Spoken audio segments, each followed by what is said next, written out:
Hey there, welcome to Board Game Hot Takes, the podcast where we give our immediate reactions to the hottest board games just minutes after playing them. My name's Tim. This is Adam. And this is Steve. And we're going to give our hot takes on the game that we just finished playing, Trekking the World. Before we provide a description of the game, remember you can join in the conversation if you follow us on Twitter at BG_hottakes or on Facebook at Board Game Hot Takes for the latest conversations about the games we're playing. And please rate and review us on Apple Podcasts or wherever you listen to the show to help more people find the show. Now let's jump in to a description of the game. Trekking the World is a globe-spanning game of competitive souvenir collecting and sightseeing for 2 to 5 players. In this game, a player, acting as a world traveler, must first decide which location to visit by discarding cards whose face value sums to the distance they would like to travel. Once at a location, the traveler receives the souvenir cube that was randomly placed at the location during game setup, if it's still available. Souvenirs are placed in the traveler's personal suitcase for in-game set collection scoring. Next, the traveler must choose one of 3 options: draw 2 cards, go on a journey, or take a tour. A card draw is usually taken if no other options are available.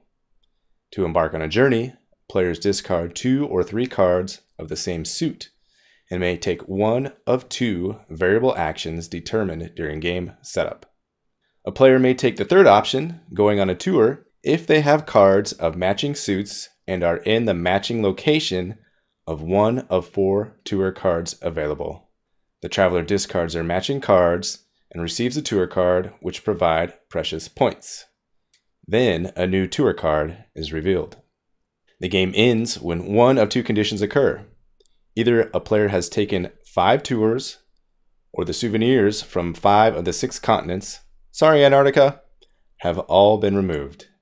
The player with the most points wins the game.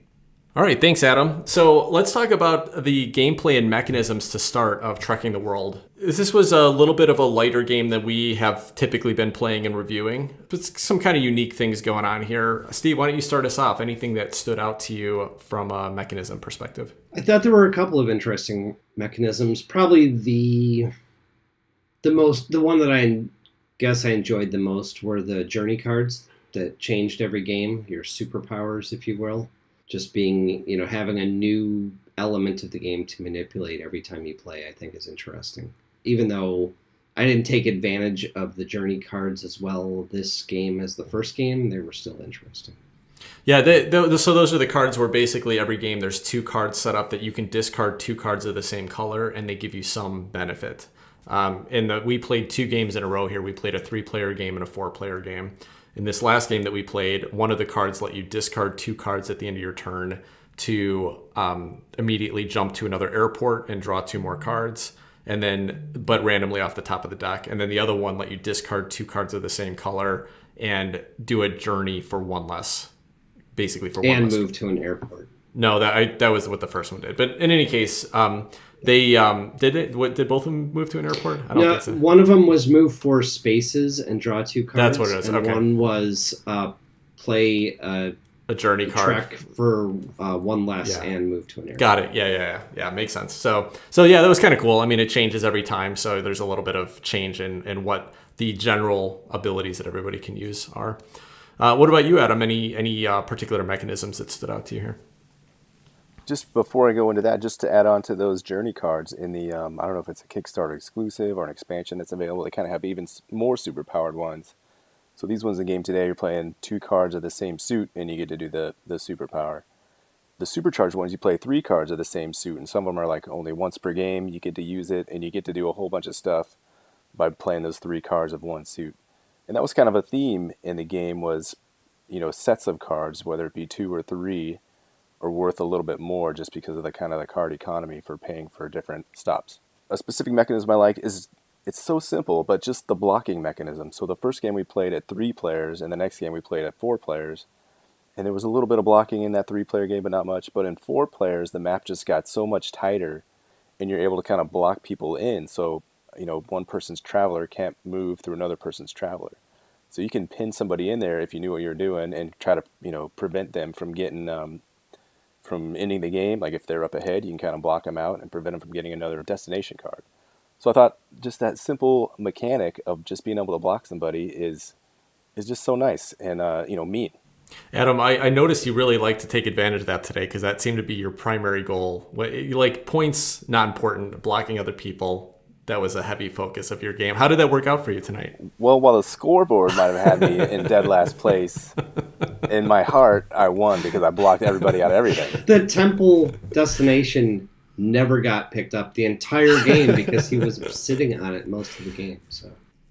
I was literally going to get it on the last turn, and then the game ended right after you took that last continent, bonus or whatever. So I was working on some things, guys, for future plays. I just learned. I just went a few steps deeper than you guys could actually see. So future plays, you'll see some fireworks.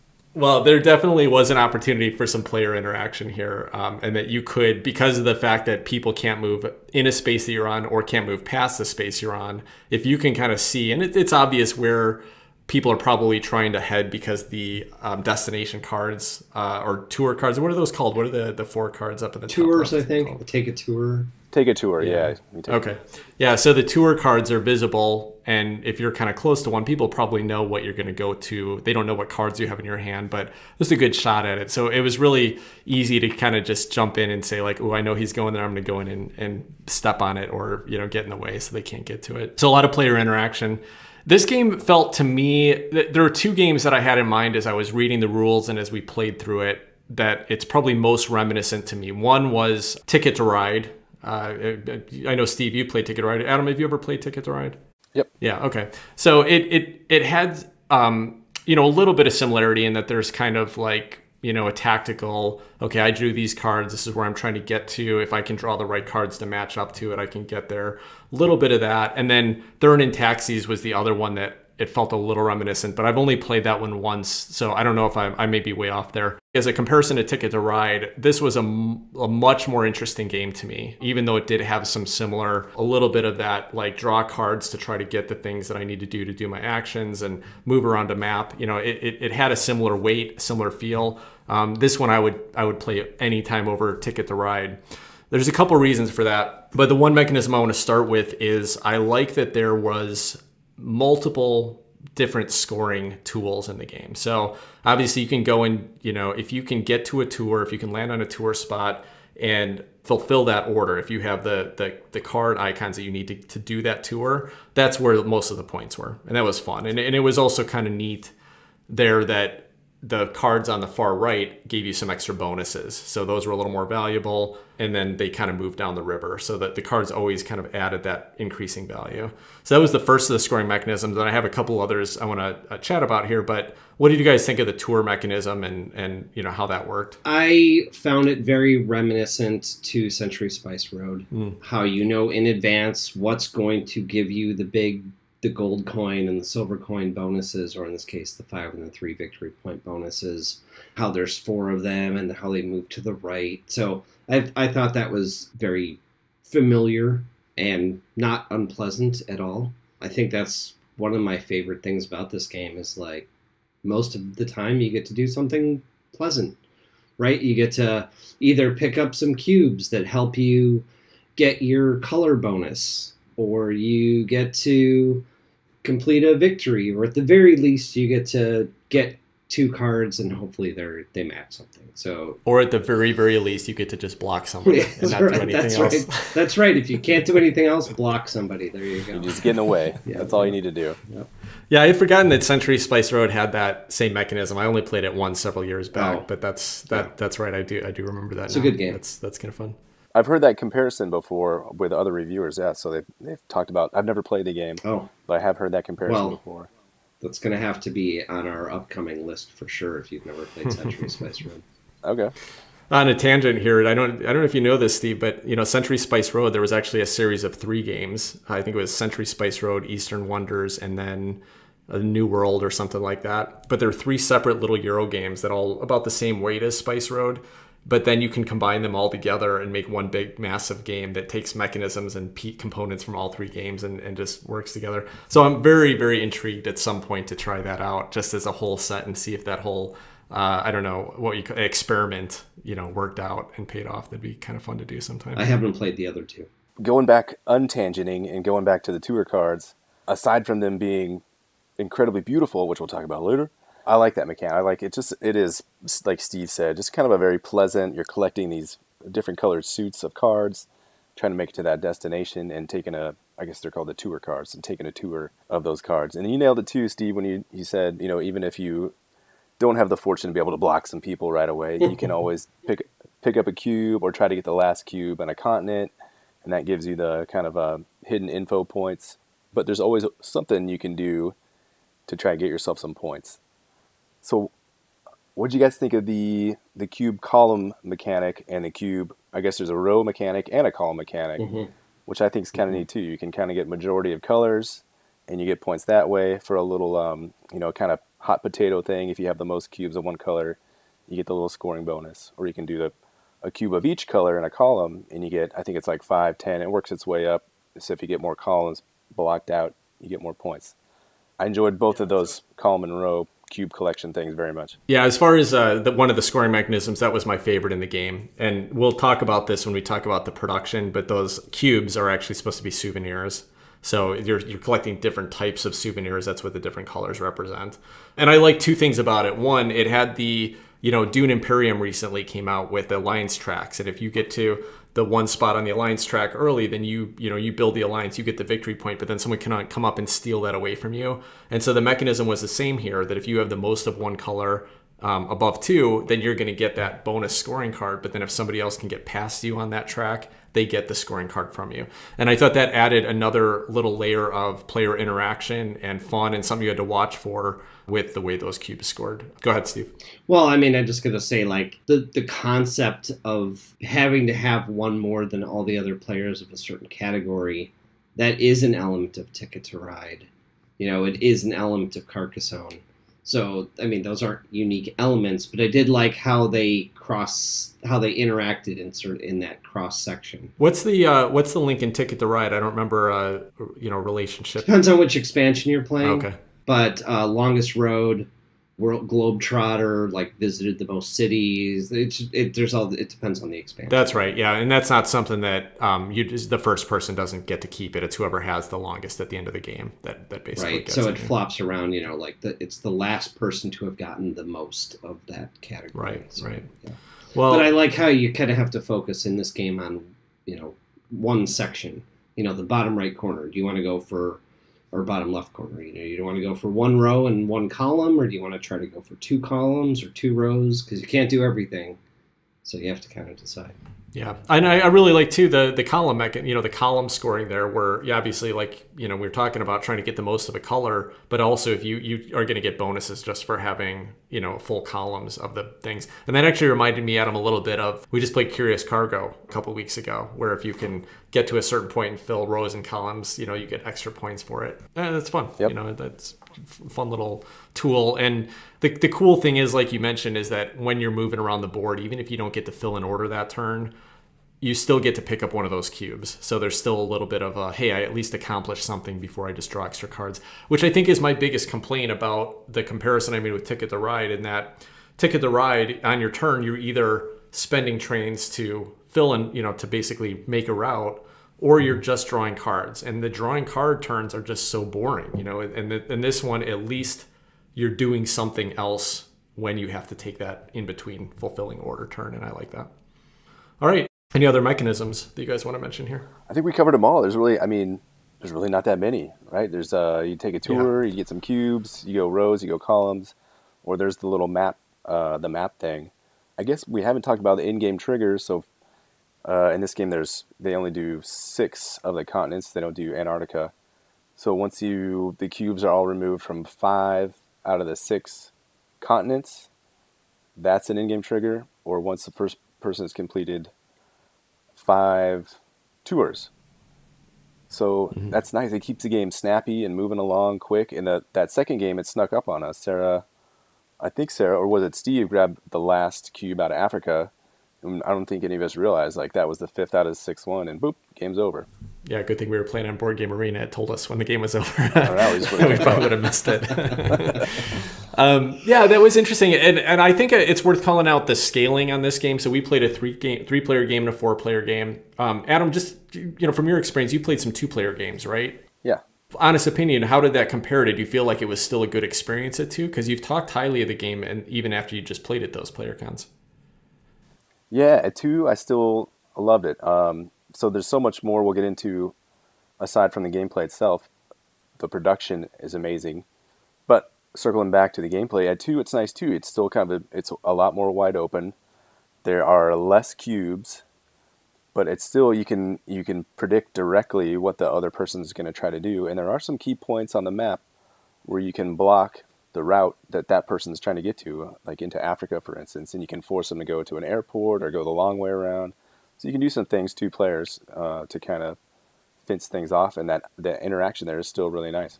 Okay, interesting. Yeah, I would say I think I probably enjoyed the three-player game a little bit more than the four-player, and I was surprised by that. And the main reason was just that I did feel like we got the chance to do a little bit more. There was still a little bit of blocking, a lot less, obviously, but it did feel like you could be a little more productive in the game and accomplish a little bit more. In the four-player game, it almost felt like it was very, very, you couldn't really plan out a strategy, because anytime you collected the resources in order to go over to a place, unless you were the only person on one side of the board while everyone else was somewhere else, there's a good chance someone's just going to get in your way. Even if they couldn't buy the thing, they're just going to block you out from it. It didn't make the game bad. It just felt a little bit less, I've got some control over what I'm doing in this game, and a little bit of strategy.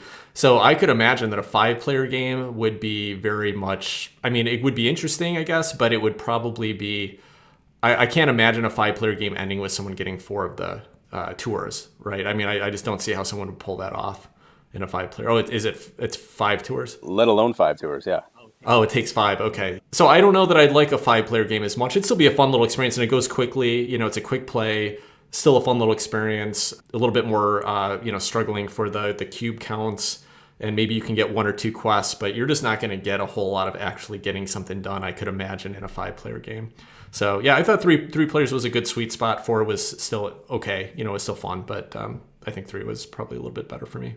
I kind of want to see five at least once, just to see the kind of dogfight. I think you're right, Tim. The scoring would have to shift towards cube collection or seizing that opportunity, because it'd be pretty tough to get a tour, I imagine. Yeah. I wonder, is the one person that gets two tours just going to be the one that runs away with it? It'd be interesting to know. Sarah won that last game. What did she end up? Did she end up filling three tours? Did she have more tours than us, or did she just get a couple other bonuses in some other ways? Do you guys remember how she pulled off that win? I think it was just a combination of everything. Okay. I think she just had three tours. She probably picked up one or two that had the bonuses. She had one or two of the continent bonuses. Yeah, two. She had I think one row bonus and maybe two columns filled. So it was just a mixture of everything, I think. Yeah. Okay. Cool. All right. Well, let's talk about the production on this game. I want to jump in with one thing that is just so unnecessary, but such a great touch. And that is that with the tour cards, there's always four showing. And then you can always see what the fifth one is, because the backs of the cards have the name of the tour on it, even though it doesn't show you what the value of it. But you know what continent it's going to be in. Does it show I don't think it shows the cost. Does it when it's turned over? Does it? No, so the cost is hidden. So you know where it's going to be, but you don't know what it's going to cost. But more importantly is that when you're looking at that face down card that's on top of the deck, it gives you a little background, a little history on that location, on that one monument. And I just love that little extra touch that they totally didn't need to do, but it actually gave you a little bit of flavor to learn something. Just playing the game, you're learning something, and you're getting to feel like you're exploring the world a little bit. And that was just a great little touch to me. And I think that's one of the missions of this production company, is to provide an educational experience. So Steve has trekking the national parks too, I believe, and I believe there's something similar on the back of each card. It gives a little background and history, and maybe when it was founded and how it all came about. So you're right, Tim. I love that little part of this game, just the history and a little info about the spot, that many of these spots I didn't even know about. So yeah, it's just kind of a nice discovery for me. I would have to say, with some replay value, though, I wish they would have added the costs to the backside, because an experienced player would have a pretty significant advantage over a novice player in that scenario, which seems unnecessary. It's not hidden information, so you could Google it, Until we started talking about that, right as we started talking about that, I actually thought the exact same thing, Steve. I was just thinking, like, yeah, if someone played it quite a bit, they know that, okay, yeah, the Grand Canyon is going to be these, 2 color resources and 1 other color resource, and it's a decent value. I better start collecting up for that. So that's a good point. That's a very good point. Nice catch, you guys. Really good. Steve, any other points on the production you wanted to call out? No, I mean, I liked the map. It was pretty easy to tell what was going on. It was pretty easy to tell where the connection lines were, like between the South Pacific and the West Coast. So that was nice. I don't know. I know it's a printing costing issue, but I really wish people would stop using the same color cubes as the backgrounds. So the yellow continent is exactly the same color as the yellow cubes, which makes it really hard, at least in the online version, to see the yellow cubes on the yellow continents and the red cubes on the red continents. I don't know. Just every game it's like that, and I know it's part of it's a printing cost thing. But no, yeah, that's a good point, Steve, because I actually did notice that. In fact, there was one of the red cube on Tanzania or something like that. Like there was a cube out on Africa that I just didn't even realize was there because it was the exact same colors of space. So. Yeah, that happened to me in the first game with one of the yellow cubes, so I was kind of annoyed, but it's pretty common. Yeah, that's a good point. And were you guys having trouble deciphering some of the icons too on the cards? Yeah. Okay. So this was probably just playing on Board Game Arena on a laptop screen, most likely. But yes, when we were trying to fill orders, both Steve and I mistakenly looked at the green icon and thought it was blue. And they are a different shape, but because they're so small down on the screen, I think it'd be really easy in person. Because are these like tarot size cards or are these normal playing size cards? Yeah. So I have the actual production, and they're tarot size cards, and they're huge and gorgeous and linen finish, and the artwork on them is amazing. Yeah. So I've never had a problem in real life, but I think it's important to note, especially with the the rise in popularity of online games, and during COVID, and who knows what else future stuff's going to happen. But it's important to note little details like that for sure. Yeah, this is probably an area, and this is actually my first play on Board Game Arena, and props to Board Game Arena. It was a nice little interface, and it ran smoothly and everything. But this was a place where they probably could have oversized the icons, without taking up more space for the cards, but they could have popped up the size of the icons on the cards to make them more readable up in the corner. I don't know. That's a fairly easy thing to do in a digital space. Otherwise, I think playing the real production, as Adam mentioned, not going to be a problem here. So I'm going to take a second to rave about the actual production of this game. I bought it kind of on Kickstarter. I thought it was just it looked pretty cute. I like the idea of traveling the world, since that's something I do, and that's always been kind of romanticized in my head, is just going to all these different locations. The Kickstarter came in, I was like, all right, ho hum. I open it up. There's a game trays insert to organize all the different tokens, all the cards. So you pop that out, and the map is gorgeous. You were talking about it, Tim. It has all these little regional details, like the animals of each different region are on there, and kind of some of the fauna and the flora are on that map. The cards are, I guess the real star is kind of the tour cards. I don't want to get the terms wrong, but I guess the cards you're using to pay for travel or for taking a tour. Nothing too special there. They're just a color and a number for the most part. But for such just a reasonably priced game, the stuff that comes in there and the production and the game trays, you get so much, and it's so organized, and it's beautiful. I really like the map, but I feel bad that I think I missed out. I don't actually think I even noticed the art on the tour cards at all. Most likely because they were so tiny, on the screen, and I think that's unfortunate because I bet they are beautiful. And now that you're mentioning that, I wish I'd been paying more attention because I can't even I don't think I actually noticed a single picture on those cards. I think they're up there on a level with Parks. Not quite as beautiful as Parks because those take up the full card, and it's just like a little miniature painting in your face every time. This has a little bit for the icons, and I guess Parks has that too. So it's very similar on a similar level as Parks. I think the art is for these cards. It's very nice. Nice. I got one little quibble here, and I make sense why they did it. And this actually kind of circles back. We had a conversation about Godspeed last week, and Chris was talking about how he thought that the fact that they use little cardboard chits for the resource tokens was a letdown compared to his upgraded resources that he got on the Kickstarter. And I was trying to think of why those cardboard resources weren't bothering me. And I think the reason why I think they're actually fine in Godspeed was because they're at least nicely illustrated. You know, they're not just a cube, a colored cube. And that is the one thing from a theme perspective here that I felt just didn't link in at all, right? I mean, you were talking about in the mechanisms, hey, how do you like filling up those rows and columns of cubes? But they were actually supposed to be representing different types of souvenirs. And with that, unless you read the rules, you would have no idea that they're supposed to be souvenirs. And it would have been I think it would have been really easy to make little cubes that were shaped or had some indication of what the souvenirs were. I know there's a cost to that, and I know it also probably made it more functional to be able to put those cubes out on the board, and they fill in little squares, and then you move them to your board, and they fill in the squares. But man, if those were little souvenirs, I would have had so much more fun saying like, hey, I just picked up this postcard, or I just picked up this, this other thing instead of I just picked up this blue cube or this yellow cube. And so that I was just trying to figure out my own feelings on why, some resources, some components in a game don't bother me as much when they're not necessarily a higher quality component. Sometimes I think it's just represent that component in a way that actually makes it feel thematic and makes, pulls me into the game. And Trekking, unfortunately, didn't do that with the souvenirs. So that's my one little quibble on the production. But otherwise, from what I could see, it was exceptional. It was really nice. Sometimes I get confused on which components you like and which ones you don't also, Tim.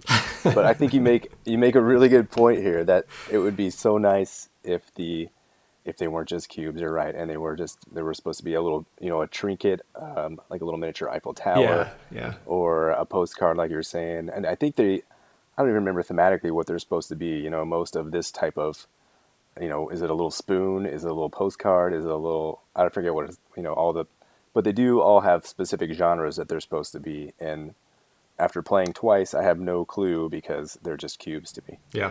All right. Cool. Any other thoughts on the components? Is this where we talk about iconography usually for the production? Well, sure, we can. Yeah, absolutely. I didn't have anything specific to call out there, but jump in. I was just going to say, I thought it's clean.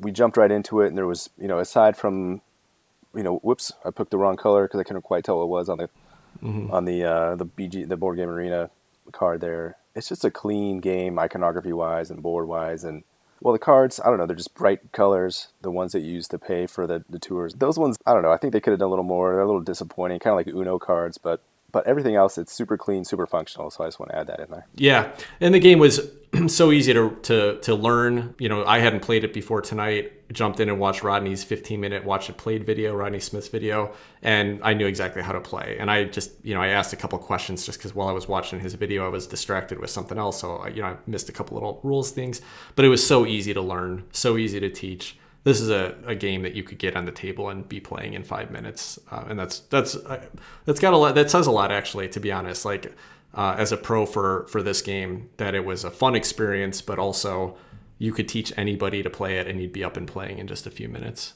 And so I like that. I think that's definitely a big positive there. I agree. I'm just going to agree with you and give props to how understandable the rules and the game are. I half watched that same video.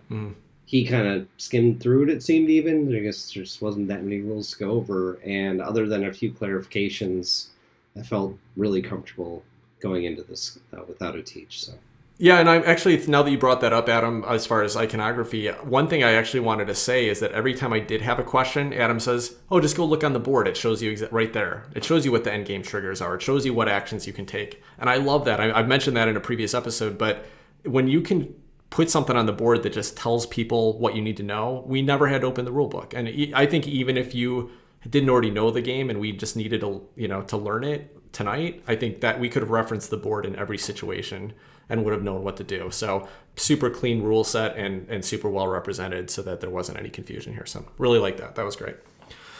All right, well, let's jump into our gameplay experience tonight. And Steve, why don't we start with you? What any moments that you felt were memorable?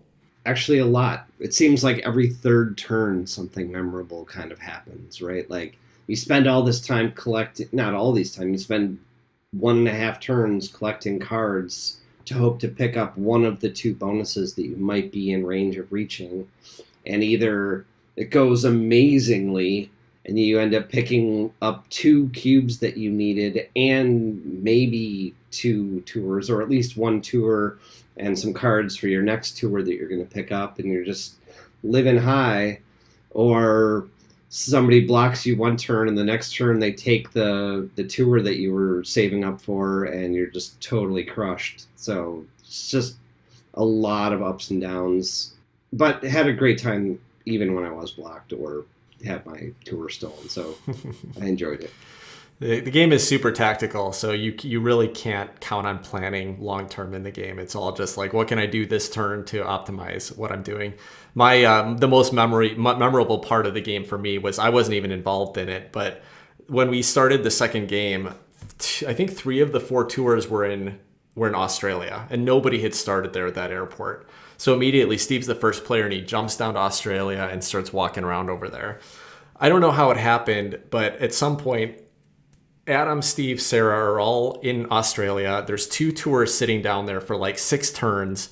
And Adam manages to block off Steve and Sarah from getting into Australia. They're like blocked off right in India. They can't get there at all. I'm just walking around South America, just doing my thing. And Steve and Sarah are just like going back and forth, going like, when is Adam going to move? And Adam's not picking up anything. He's not doing anything. He's just sitting there blocking this space.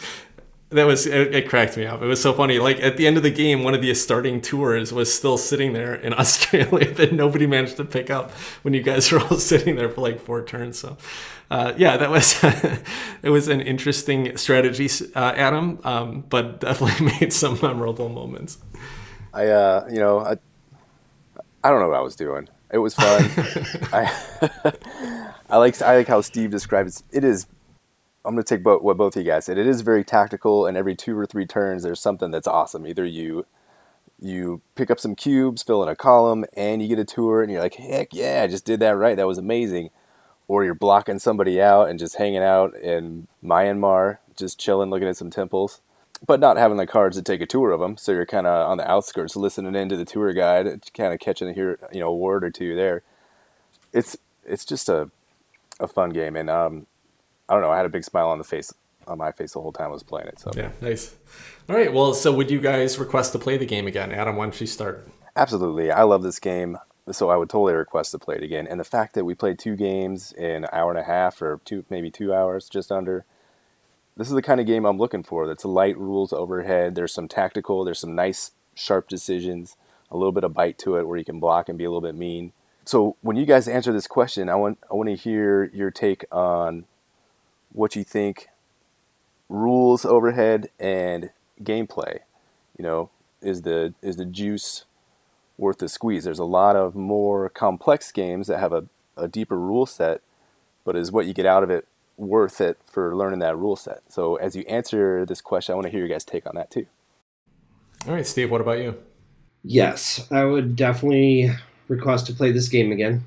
Partially because I would like to play 3 and 4 players again to see if my experience was kind of a random effect of the cluster of tour cards for those particular games. Yeah. Or if the routes really are that tight with 4 players. I think it's a question for me, and I'd like to explore that a little bit more.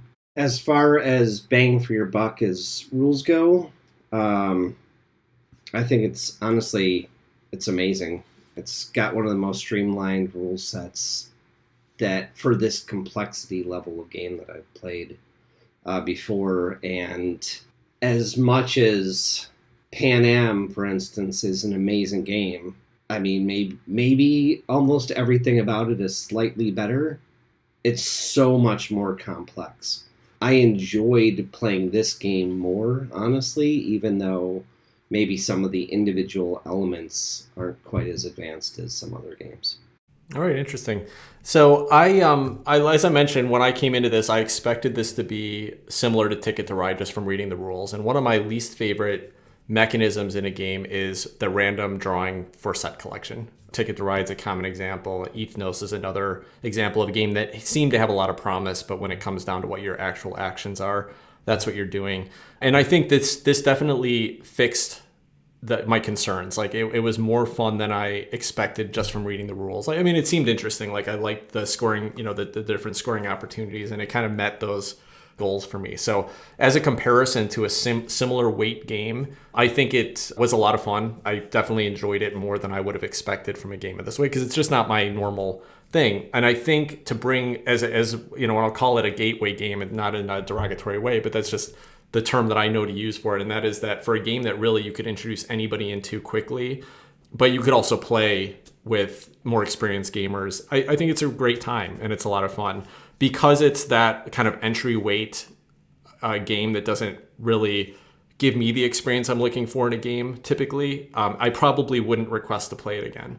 I have a great time playing it, and I think for the space, for the amount of time it fills, it's a great fit for that. If we got 45 minutes, this would probably be a more fun and exciting experience than like Space Base, for example. In the same amount of time, this would probably be, it doesn't have the engine building, but it has more player interaction. So there's kind of a give and take for the values there for me. So I really enjoyed it. I had a great time with it. It's just not my, kind of weight of game that I'm really looking for.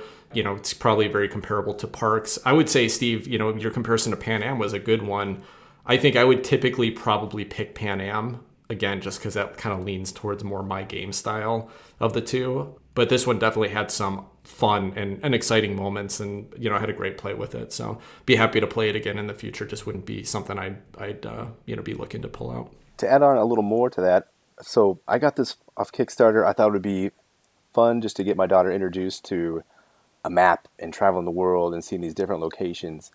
And then when I actually got into this game and played it, and I was kind of shocked at the amount of gameplay that was actually in there, like pleasantly shocked. Always hopeful that a game's going to be good, and then when it surprises you like this, it was just a very pleasant surprise. Yeah, I think there's a real value to it, and like you said, the rules overhead compared to the fun and gameplay you get out of it, I think is great. And I have a friend from years ago who I used to play Magic the Gathering with, like 10, 15 years ago, and I haven't seen him for a while, but he hit me up recently. He heard that we were doing this podcast, and he listened to some episodes. Like, Tim, I'm really excited about the stuff you've been talking about. This sounds really great to me. Would you like to get on and play a game with me sometime? And I'm like, yeah, I'd love to, but for somebody who hasn't played a game for 20 years, I'm a little hesitant to try to just introduce something that's too heavy or something that not having the same kind of similarity and experience that he's going to be able to compete at and have a good time at.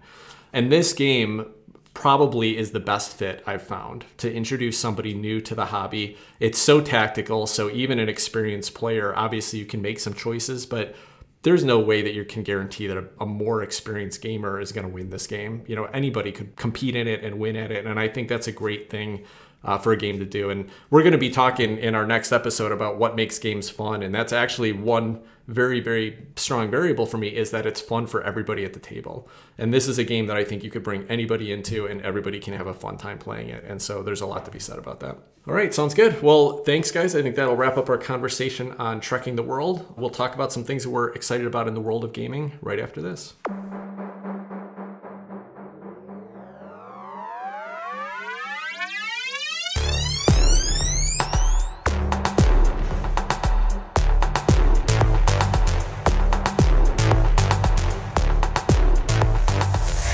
All right, welcome back. So let's get into some things that we are excited about in board gaming this week. Adam, what do you have anything? What have you been looking at and thinking about this week? I've been watching Imperium, the Contention. We've been talking about it before. It is hitting the shores of Europe, and people are getting it in their hands, and they're playing it, and they're asking questions. And I see on Board Game Geek, Gary's, the designer, is getting in there answering these questions. And so I'm just excited to get this thing into my hands and play with the components and hopefully get it out and play it with you guys. And I think he's coming out with an instructional video I saw on one of his replies to a question out there. And then I want to ask him too if there is going to be any kind of online mod that we could play over the computer. Yeah, that was going to be my question. I was hoping that would be the case. So definitely, if you reach out to him and find that out, I'd love to hear it, because it'd be fun to try that out online. And since we can't get together in person right now, right, it would be great. All right, cool. Steve, what about you? Anything interesting? I know you talked last week or a couple weeks ago. I was talking to you. You were playing some Wingspan with the Oceania expansion. But anything else you've been doing? Yeah, I was definitely going to mention that. I've played it again since then. It makes it an even more lovely time than the original. Talk about that a little bit. You were saying that you thought it really actually improved the game and made it more fun for you. So tell us a little bit about the mechanisms of the Oceania expansion and how that changes the game. Yeah, there's a couple of main differences. It replaces the player board. So whereas the older board had some pretty big gaps, like for instance, let's say you're on the draw a bird card row. So your first one, you just draw a bird card, right? Second one, you got to pay food to get a second bird card. And usually at that point in the game, you don't have extra food. And the same holds true for the other categories. So basically columns 2 and 4 are kind of dead columns. Yeah. Like maybe if you have an engine, you can take advantage of it, but most of the time you're just, oh great, now I got to spend 4 eggs just to cover up that spot and get to the next spot. So that was kind of uneven. The new board has a few sections like that, but it's a lot much smoother granularity, and it's more focused on the end game. So beginning game, like first spot you get 1, second spot you get 2. And then after that, you can build up your bonuses so you can focus more on where your engine is going instead of just being forced to basically not, you spent 2 eggs and it doesn't help your engine building that much. So that's one of the nice things about it. The other thing is that there's a new food source, which is nectar. And one of the things about nectar is that it can be played as a wild food in most cases, which is nice. So it's a lot easier to get your birds out on the table, because that's kind of frustrating when you've got a handful of birds and you got a bunch of food, but you can't play it because it's the wrong food and it's just annoying. So the nectar is nice, but more importantly, every time you spend nectar on a row, that nectar gets stored at your row header. And at the end of the game, it becomes like another end game, another end round bonus. So you're competing with the other players for it. Yeah, first and second place of each row that has the most nectar spent for that row gets a bonus. Okay. But the nectar, any nectar you have in your hand is discarded at the end of each round. So you have to be a little careful with it too. So it's not like a standard food where you can just stockpile it and keep it for the whole game.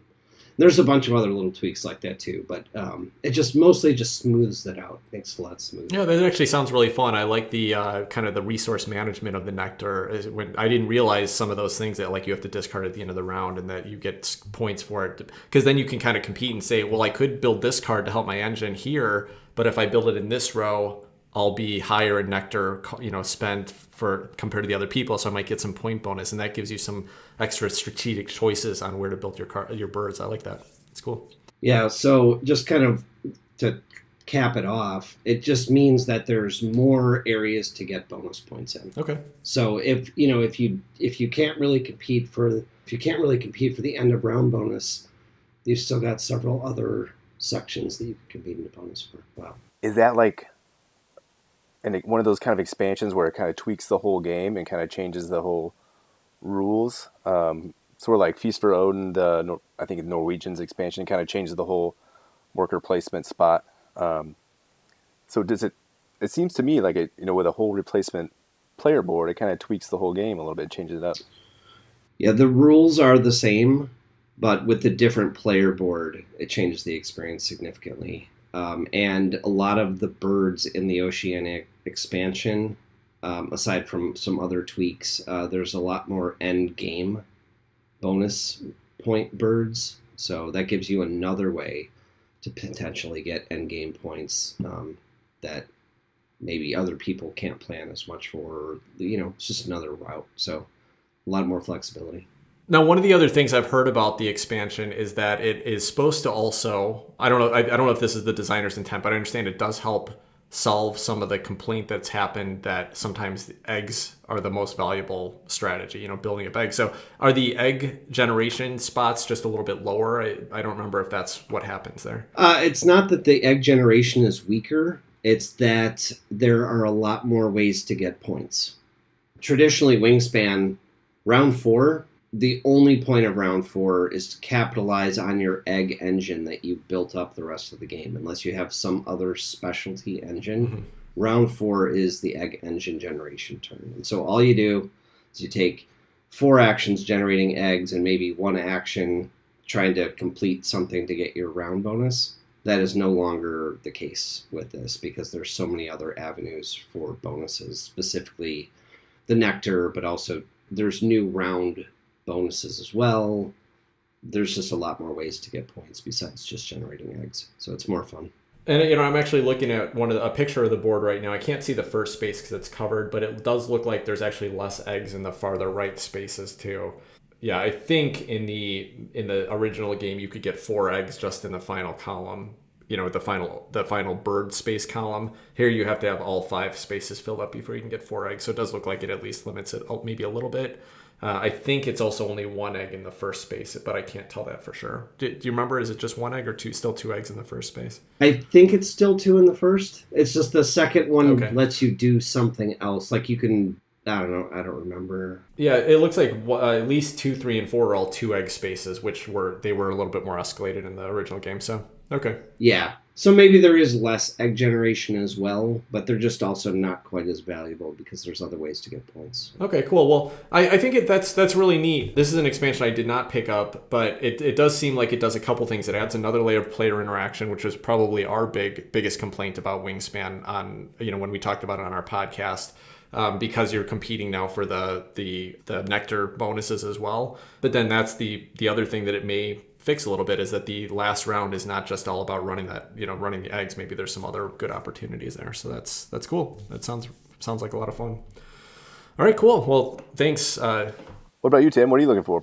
What are you looking forward to? So I got a couple things. We're talking about a Stonemaier game here, and actually I'm pretty excited because there's some news this week. Now I'm going to do a little time travel because when this episode drops, this will be Monday, February 8th, but we're recording it on February 1st. And on Wednesday, February 3rd, Stonemaier Games is going to be announcing their next big release that's coming out this year. And this is a game that's designed by Jamie Stegmaier.